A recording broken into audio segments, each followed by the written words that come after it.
Hi, and welcome to another episode of the Innovation Conversation. Now, today we are joined by Daniel Pidcock. Daniel, welcome.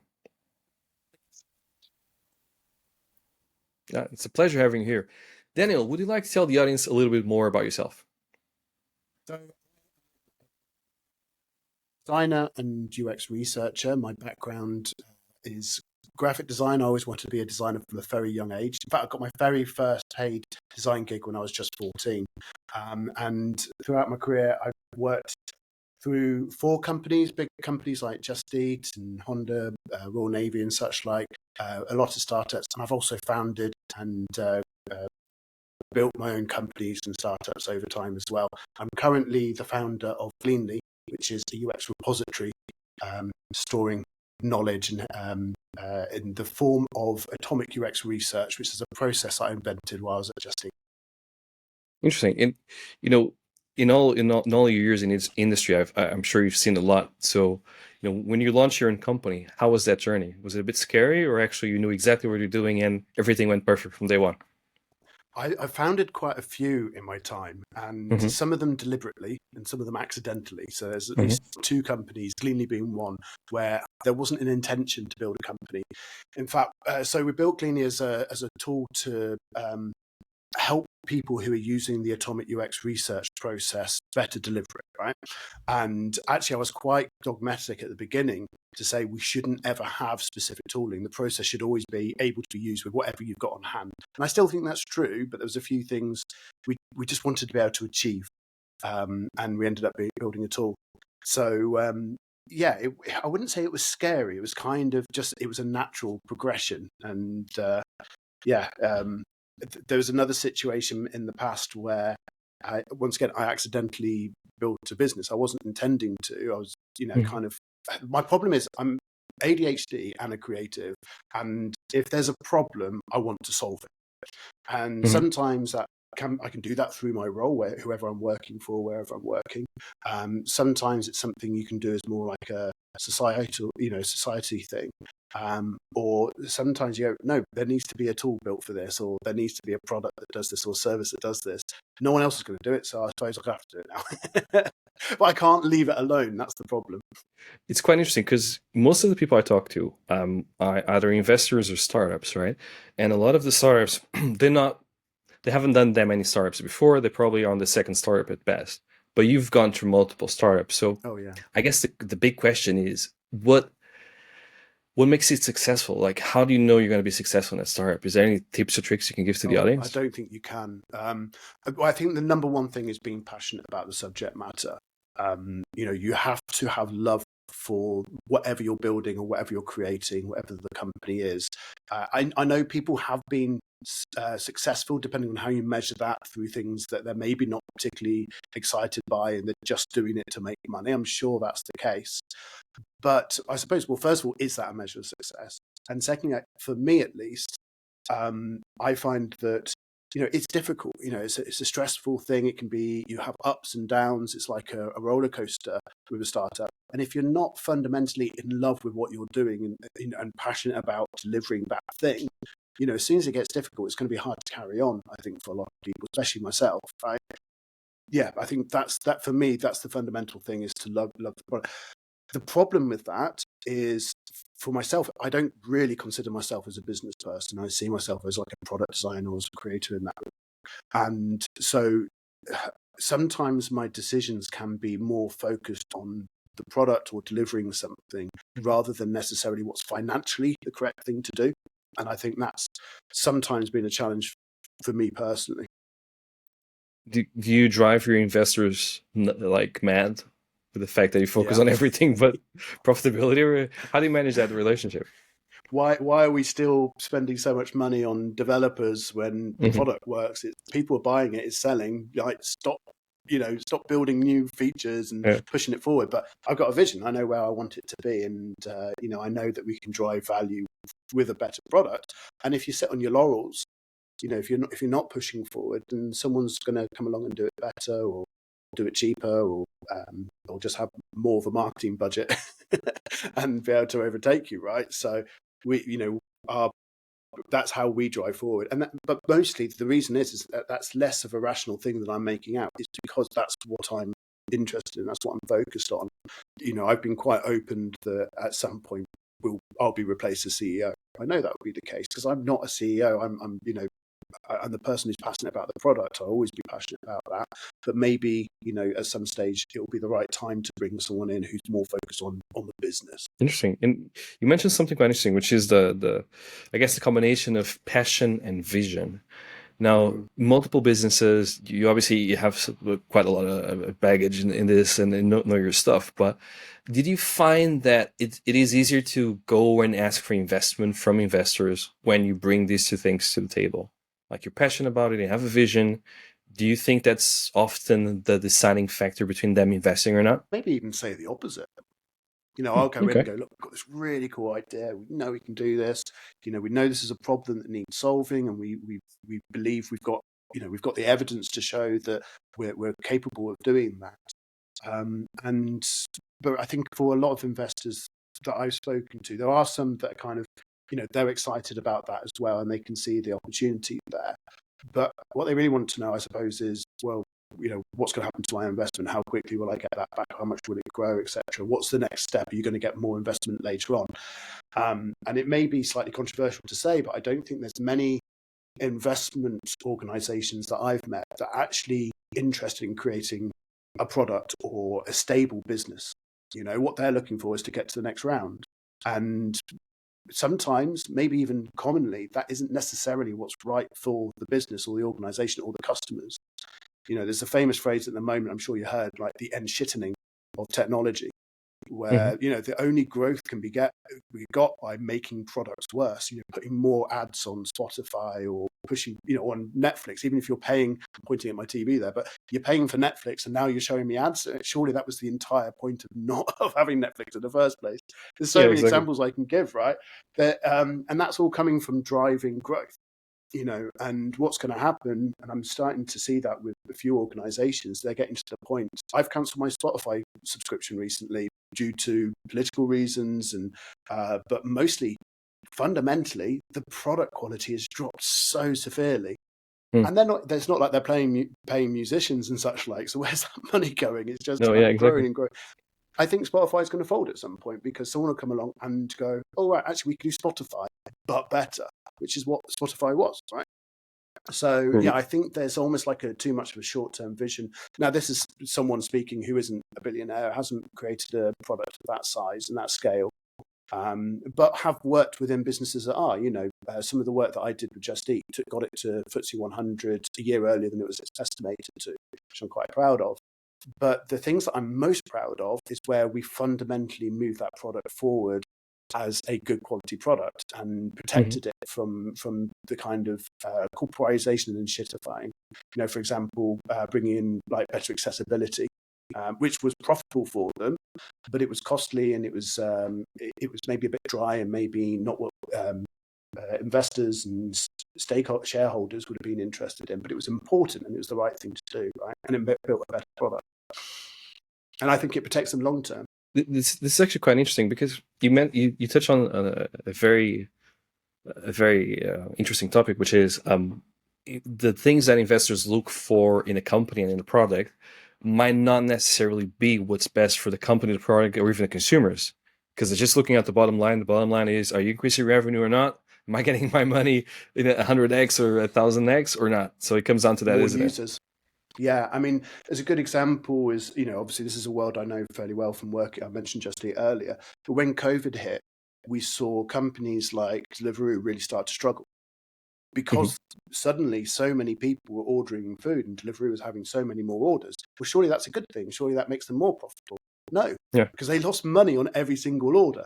And they had basically had investment, they had money, they were looking for growth, looking for scale and such like, and they had money to their burn rate to go.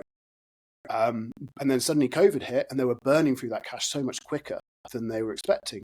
Now to me, and this is me not being an investor, maybe being quite naive, that doesn't sound like a business to me. That sounds like some kind of food charity where we're going to pay you to have food delivered. It doesn't make sense to me, right?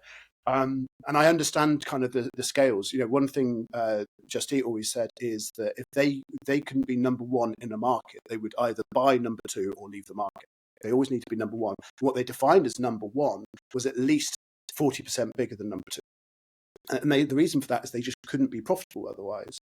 But there's so many, especially tech businesses out there, it seems to be really endemic in the tech world, where there is no monetization side. It is a case of getting scale, and then going through a shittening process where we give, we lose money. Right, now we've got market share. What we do now is we just wring out those customers for profit that we haven't been having. Yeah. Why not instead just build a profitable business from, when Gleanly, my business, went live in, I think it was September, we went live. Within 3 months, we were technically profitable, not by a big amount, but we could cover our own costs. Yeah. Now, last year was the COVID of the UX world. We knew something was going on in December 2022 because we had Christmas is our biggest busy period, weirdly. It's when there's less projects going on and people can focus on stuff that like knowledge management and such like. They put their projects down for a bit, and we didn't have weren't quite as busy as we were expecting. Some of the deals that we were hoping to close didn't seem to be, and then we noticed that some of the renewals that we were hoping for weren't happening. We're like, oh, what's going on here?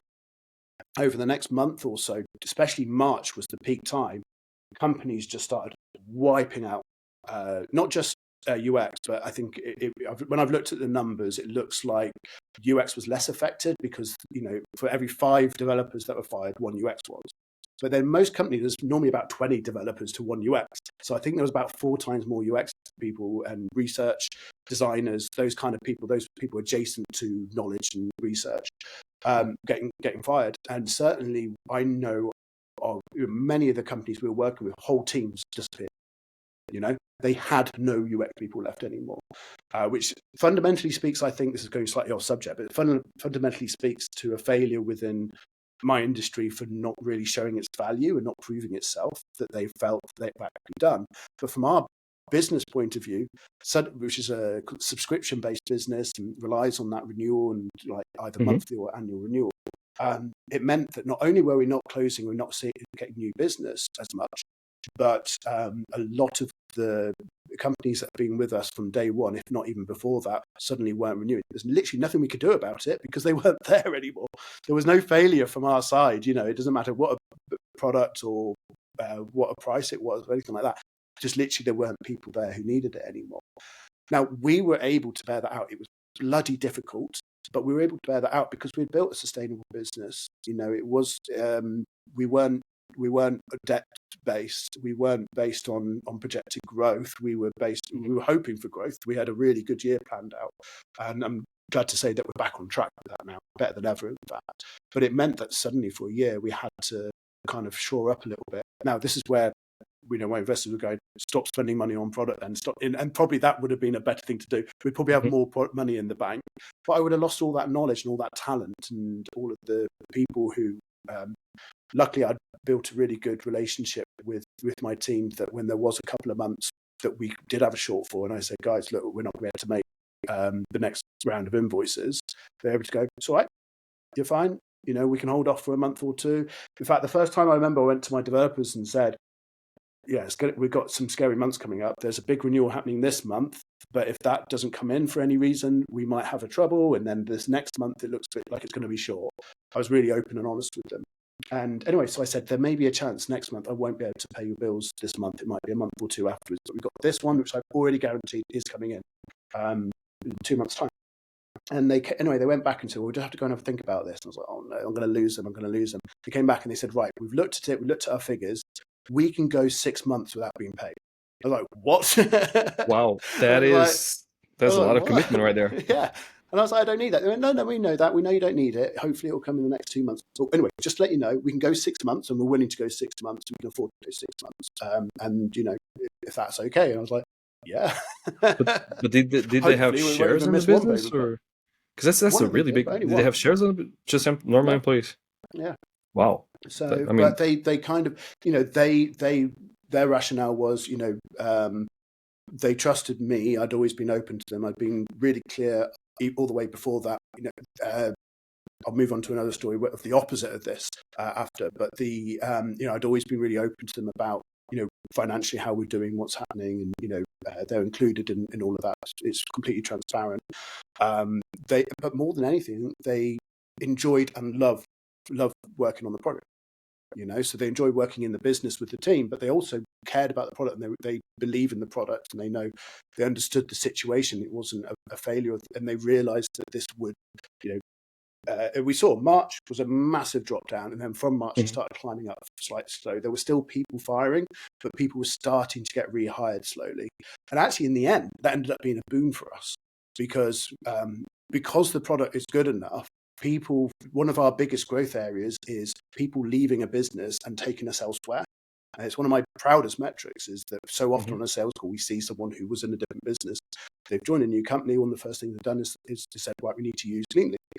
Well, that wouldn't have happened if we treated them like shit or took advantage of them and didn't look, try and always build the best product we could for them. Not to say the product's perfect by any stretch of the imagination, but I kind of feel that that's what saved our lives is caring about the product in the first place and our team, and caring about our customers and delivering a good product to them. So, but then, we're not the size of Spotify either, so maybe I'm wrong. Well, I don't think you are. It's actually quite interesting because I was just thinking about what leadership tricks and tips you can give to people, because this is the, I guess, it's a testament to a true leader when you get people coming back to you and say, hey, we can go for 6 months without pay because we believe in what we're doing and we believe in everything that you stand for. That speaks volumes, right?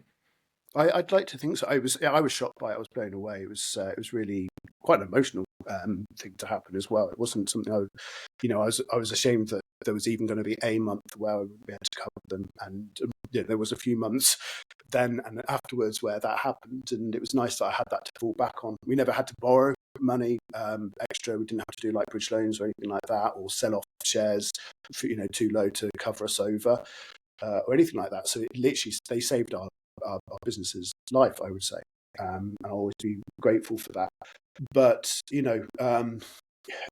could also make the argument that they shouldn't necessarily have been in the business at all at the time. That burn rate could have been so much lower. We could have more money in the bank if we had just focused on growth and reinvesting into marketing and stuff rather than building the product. But I don't know, it's a difficult one. And as a researcher, what's really difficult is I can tell anecdotes, but that might have been very specific to them. I don't have like a control to say, well, actually, if we'd done it the opposite way around, it would have been less successful or more successful. I can't, right? So yeah, I think my policy has always been transparency and honesty. And I've seen the opposite. So I said, I'll show you an example of the opposite of that happening. I remember when I was working, I'm not going to mention any names very carefully here, but for a lot of my career, I've worked as a contractor. And quite often because you're a contractor and brought in to deal with certain problems, you're quite exposed to kind of the inner workings of an organization, but still kind of slightly from the outside, which is interesting. So there's a company I was working for, and I'd been there for about 3 months for 6-month contract. And they said that I was in a meeting with the board and senior people there. And they said, look, we've got cash flow issues coming up. What we're going to do is fire a load of people. We need to get rid of about 50 people from our organisation. And it's a medium-sized organisation. I think I would say they had about 250 people. So it's a significant portion. It's a big number, yeah. Now, to do that in the UK, you can't have contractors and fire permanent staff. You have to get rid of the contractors first, because they were like, well, why obviously that role must be available. Otherwise, you wouldn't be contracting people for it. So they said, sorry, Dan, you guys are going to have to go. So don't tell anyone. We're going to announce it next Thursday. So keep this under your hat. No problem. Next Thursday rolls around. They have a big announcement. They went, well, we've got good news. Everyone's been complaining we're spending too much on contractors and we should be hiring perm staff, investing in our perm staff. So we've made the decision. We're getting rid of contractors. And I was like, hold up. No, you're getting rid of contractors so you can fire them. It was just the most incredible. But the thing is, of course, that didn't work. They completely lied through their teeth. And word quickly got around of the truth of the matter. Hmm. Someone blabbed and someone told someone like, yeah, just between you and I, update your CV. And they told someone else they know, and said, between you and I, update your CV. Before you know it, by the end of there was a month in, they'd already lost about 40% of their staff. Good news, they didn't have to fire people. The bad news Yeah. is that was mostly the best people they had, the people who could easily just turn around and get a job somewhere else. And the amount of drain of the knowledge out of it, I mean, obviously that's kind of my subject matter as well, is recording knowledge. So when you lose people, Yeah. but you know, they they didn't have a good knowledge management system, and even if you did, you still all that talent and um, people that had left a perfectly functional business. They weren't even. It wasn't that they had a cash flow problem that they were going in debt. It was just Hmm. that they wanted to balance it out a little bit more, maybe have a little, show a little bit more profit to the investors. And they turned what could have been, a little bit of a difficult conversation with the shareholders into a dramatic issue, which nearly killed the business.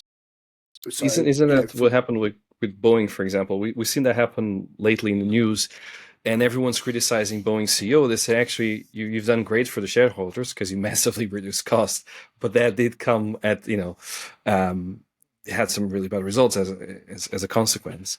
So you kind of see that happening where you have someone who was very good at finances, just looking at the finances of the business, and then not actually focusing on what actually does matter for the business. So I guess it happens all the so time. often, there's another company I can talk about this because it was long ago, and also that company doesn't exist anymore. But I used to work for a car retailer, and so they retailed several brands, including Fiat, Renault, and such like. And the way that deal works is you get so much for selling a car, you get so much for the finance, but also you get a bonus for hitting certain targets from the manufacturer.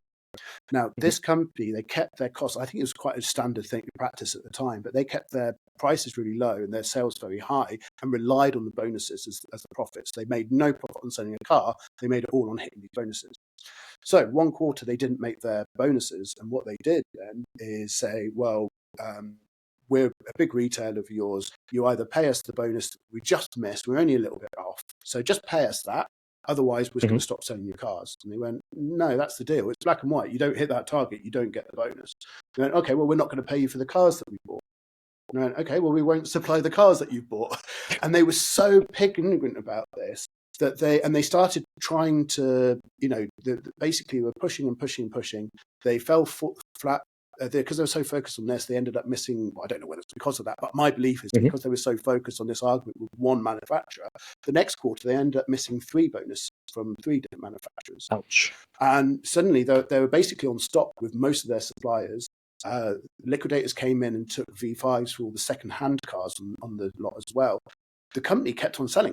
They were still taking deposits for cars, new cars, and they kept Mhm. selling the second-hand cars they didn't even legally own anymore. Now, I remember the day that they actually made us all redundant, and because they got very nasty trying to force people out and leave. But Mhm. in the end, there was enough people stuck around that they had to give redundancy payments out. And the guy flew in on his helicopter, landed, came in, told us that we were all fired, and then flew off in his helicopter again. And it's like one of those where you're like, this is so stupid. You've lost the business out of this, but also you're like, but then you've just flown home in your helicopter, whereas I no longer have my even my business car anymore. So it was, yeah, Okay. it's such a Yeah. strange situation. Well, it kind of brings me to another question, which is how do you see the UK market? Because all these companies have been in UK. You had tons of experience. Do you see it as a good place to launch a startup to grow a business, or Mm. do you see there's a lot of gatekeepers? It's actually quite hard to do a business in the UK. Do you mean to sell products in the UK or to get investment as being a base of operations? Um, I mean it as to actually launch the business and for the business to be Mm. successful. That's a combination of reaching out to investors and them investing in your company, but also to actually launch a new product and making sure that product is successful. Hmm. I would say there's positive and negatives, and some just kind of, I'm not sure whether there's anything particularly unique about the UK. So the positives are that there are a lot of government incentives and things like that for investors and therefore people seeking investment. So like SEIS and EIS, which do you know what they are? Is it worth me giving a brief overview? Yeah, no, like we actually had an entire podcast on SCIS Oh, with did you? Sam Simpson from Founders Catalyst. Go and look up that podcast, listeners, because especially if you're looking for investment or have investment, because it's a damn good deal if you've got money to put down, right? And so there's benefits like that. There's all sorts of things like UK Innovation Fund and grants and stuff that's available. We've had, especially in the early days, we did a lot of work with the universities, which gave us a bit of a blast forward because we were quite a research and innovation based business. So till recently, the tax what's it called, R&D tax credits were really good. It's now almost impossible to actually get that money as a business that actually does real R&D. Obviously, so many organizations are taking the mickey with it, but they made it so difficult now. It's just not even worth spending the time unless you maybe are. I'm sure there's situations where it is. So there's some benefits. I would say that the investment culture here, and I don't know how that is different to other countries, but the easiest one I compare it to, because it's the only one I know in any amount, is like the US investment world, especially tech investment world, where money seems to be a lot easier to get hold of and you can get a lot more earlier. In the UK, I'd say it's more conservative in terms of how much they're looking to put down and invest and risk. And it seems to be a lot more focused on who you know rather than what you know. So that can be good or bad depending on your situation. The amount of products I see funded that are fundamentally failed at the most basic level, in my opinion, of course, but then go on and completely fail.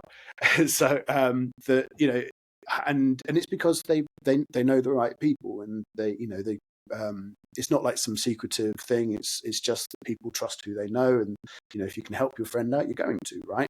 And I think there's maybe that little bit of an old school thing. So probably being white and male and going to school in certain schools, especially in particular universities and stuff, probably doesn't do any harm. Or having worked in a company in some blue chip with someone who's moved on to be an investor, all that kind of thing, that helps. So as someone who doesn't know those people, though as is white and male, so have some benefits there, it's I'd say that can be a challenge. Though saying that, there are some great funds set up for like women-owned or BAME-owned businesses and stuff now. So I think that is changing in a really positive way. But so I think it's a bit more conservative here. I don't necessarily think that's a bad thing. There's been some startups I've worked with where the biggest problem they had is they had too much money too early. There's one organisation in particular that raised 50 million without a product. It was 50 million seed level. And wow, that's quite impressive, though. They were gone within I'd love to see their pitch. months. Yeah, I know. It was actually a genuinely good idea as well, and great people behind it. There was no actual real thing. I'm not going to go into the details of why it failed. What didn't help is that money came so easy to them, and there were so many noughts on the end that they kind of just every Friday, right, we're going down the pub now. Cars behind the bar. Eat and drink as much as you like, and I'm sure it barely put a dent into it. But I kind of do believe in that adage: if you don't look after pennies, you have to look after pennies and the pounds follow, kind of thing. And even if you've got 50 million in the bank, yeah, of course, let's celebrate things. Let's have a treat for the, we need to keep people motivated, and that there's no negative in that. But also, probably you shouldn't be looking up Bentleys and such like and buying yourselves nice cars. My dad, so I'm from kind of an entrepreneur family. Every single member of my direct family has had their own business, and my dad, who's a retailer, has always said like the biggest sign a company is going to go under is when they go out and buy themselves fancy cars. And I don't know whether I completely, as someone who buys themselves fancy cars, not fancy ones maybe, but cars that I love anyway. I don't know whether I agree with that. But his point is when they start spending frivolously, they think they've made it and think they can't fail. That's normally when they start to lose grip. They haven't actually established themselves enough to be able to go out and make these purchases. I don't think it's as simple as he makes out, but it's not a bad point, right? It's a good thing to keep in mind. But it's hard, isn't it? I think when you're an entrepreneur, if you think about it, it's that fine balance between having a strong enough ego to deal with all the blows you're gonna get along the way, and then to actually say, you know what, I could spend this money on a nice Bentley or whatever it might be, or I can just keep it for a rainy day, continue Yeah, driving, my Honda or something. It's a yeah, really hard thing to do. I mean, I've only seen one person do that, which actually Jeff Bezos was famously interviewed in his Honda Accord, I think, in yeah. 1999. And people said, "You have so much money in your bank. Why are you still driving the Honda?" And he said, "Well, it still drives. Why would I change my car?" Still works. Yeah. But it's a hard thing, there. No, and that's someone who really loves their cars. It is. I mean, but I sold my car to start Cleanly, and that paid me to not work for about 6 months, and um, just as COVID hit as well, which didn't help. But but yeah, like if of course, if there's something you're passionate about and it makes your life richer and such like, I think it's when it's to show off, and there's that kind of phrase like "fake it till you make it." And Hmm. well, actually, what's better to do, or or maybe if things are looking good, there is this perception that it's always going to be like that, right? Yeah. And there's people I see.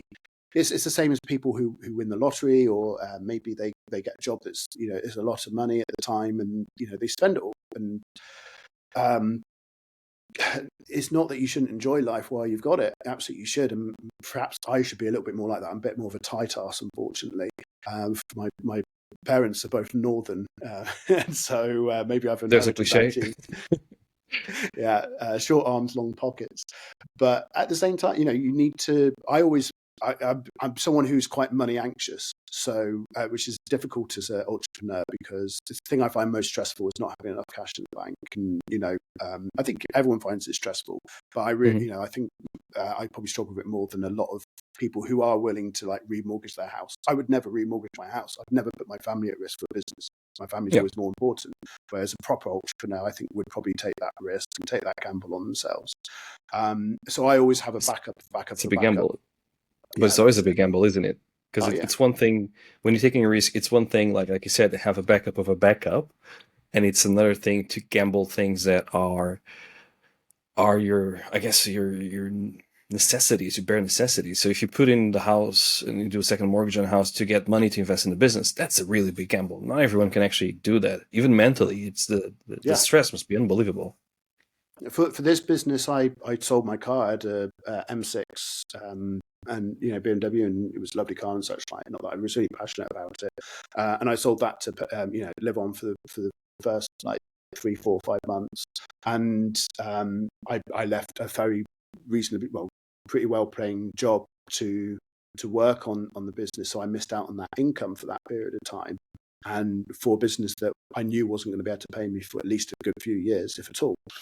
And so that was a gamble, that was a risk. Hmm. But I never ever put my family at risk there. We could live without that car. We had, an old banger that we could drive around and, the mortgage was still going to get paid, and I could always go back and find another job, and I would have missed out on that income in the meantime. That is my level of risk. But there's some people who will, sell, remortgage their house, and like if it doesn't work out, that's we lost the roof over our head, and people like that. That for me is the definition of what is an entrepreneur, someone who who's actually risk, goes out and I don't necessarily think it's the right thing to do or something that's necessary, or you won't be successful without that. Warren Buffett, for example, is a good example of someone who, famously, he still goes and gets his McDonald's in the morning, and if the markets are down, he doesn't get. Is it something like he doesn't get like a drink? He only gets. He doesn't get a side or something like that if the markets are down. So he saves that extra 79 cents. So maybe that's a bit much. But I think he's quite yeah, well off. I think he can probably afford that you'd have extra thought thing. so. But And I don't know how much of that is like marketing, like kind of personal marketing as well, So maybe that's because But the other he also person owns a who was share full, in all those companies, doesn't he? Because I think he owns a yeah, that's share it. in McDonald's and Coca-Cola and Dairy Queen and all those. So every time he goes Yeah. and say, "Oh, this is what I eat every day," is it? Yeah, I think that's probably the definition of built different, but probably not particularly healthy way of living either. But but I think Yeah. because on the flip side, who was the other chap? Was it Sam Altman, who also was driving around an old banger? His company's worth billions, but at the end of the day, it was all a scam. So I don't know how much of that was actually real. Maybe he just didn't care about cars, but because he still had he had a 12 million house in the Bahamas and such like. So he obviously wasn't completely anti-luxury. So yeah, I'm kind of a little bit I don't think there's a set way of, coming back to your original question, what makes a good leader. For me, what makes a good leader is someone who's honest, who really cares not just about themselves but about the team and the product they're building. The best people I've ever worked for have been passionate about delivering something, right? And you want to do that with them. You want to be part of that. You want to help them. You'll maybe push a little bit harder and go a bit further. And because if you think you're just paying for their new Mercedes or whatever, probably you won't be so focused on it. But if you can tell that, and I don't think it's something you can fake. You're either passionate about it or you're not. And that is a big motivator. I was reading somewhere on LinkedIn that someone said that in the beginning of a startup, you need to be not only passionate, but you need to commit crazy hours. And if you're not willing to do either one of these two things, the startup will fail because the requirements you will have in the beginning are absolutely ludicrous. Have you found this to be true as well? That it tends to I need that have done passion, that that. crazy hours? But the thing is that in that regard, if you're passionate about it, it probably doesn't feel like work. You might be working on it in the evening or at the weekends and such like, but it's because you want to.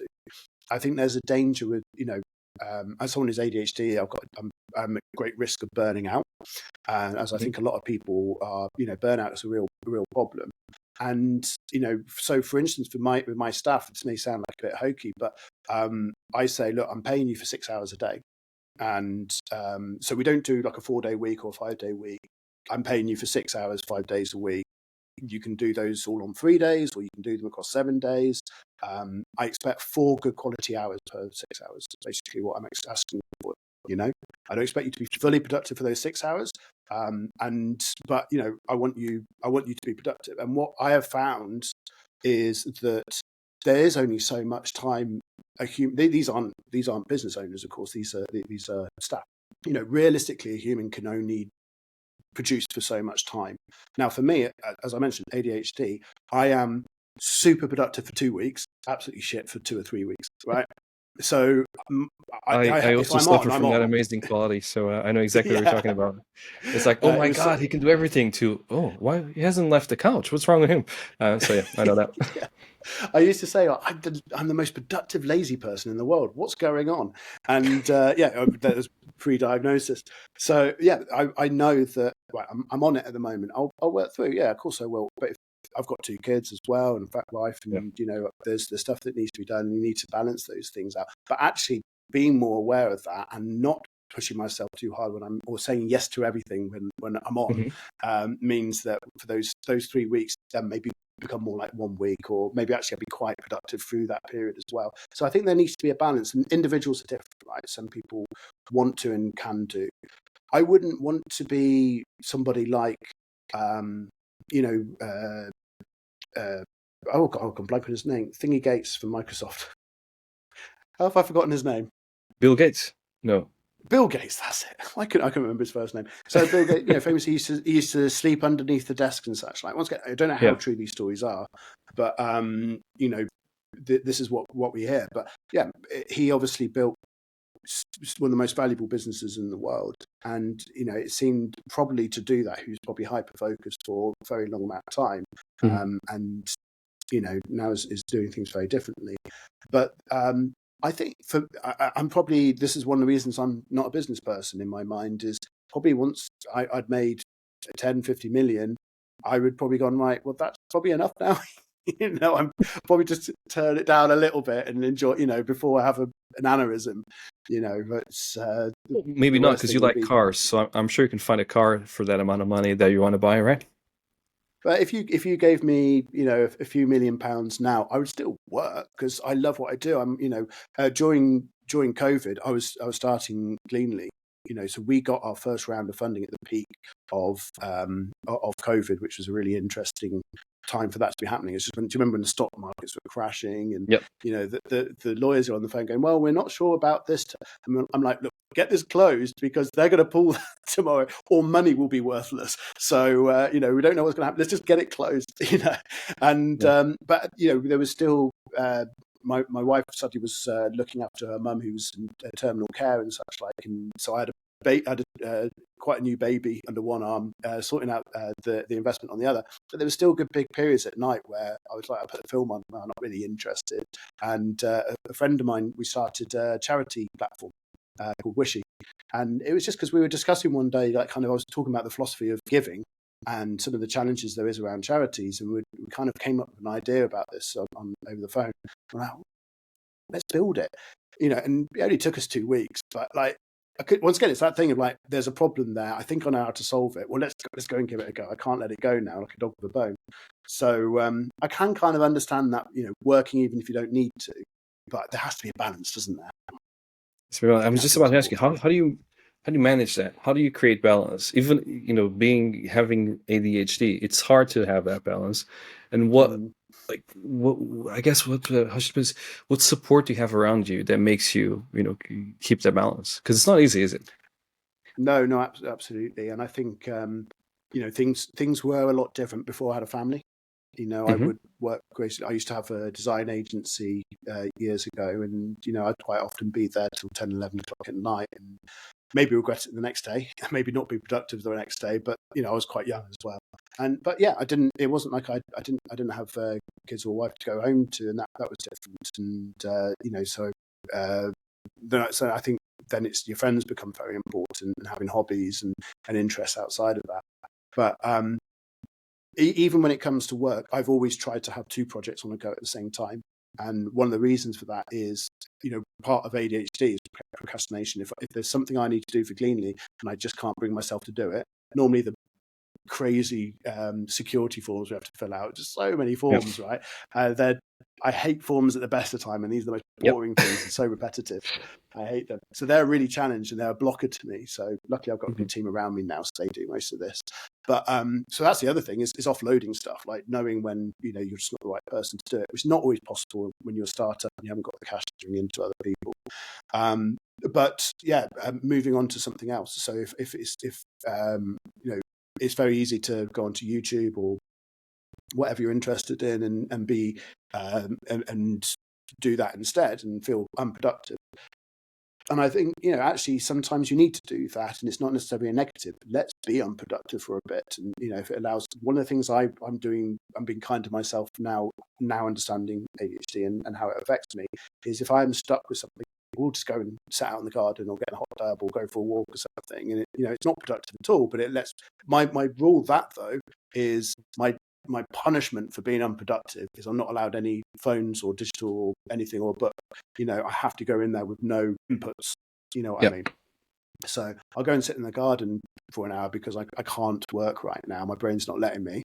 But my punishment is I'm not allowed any distractions. Now, the good thing there is like positive boredom.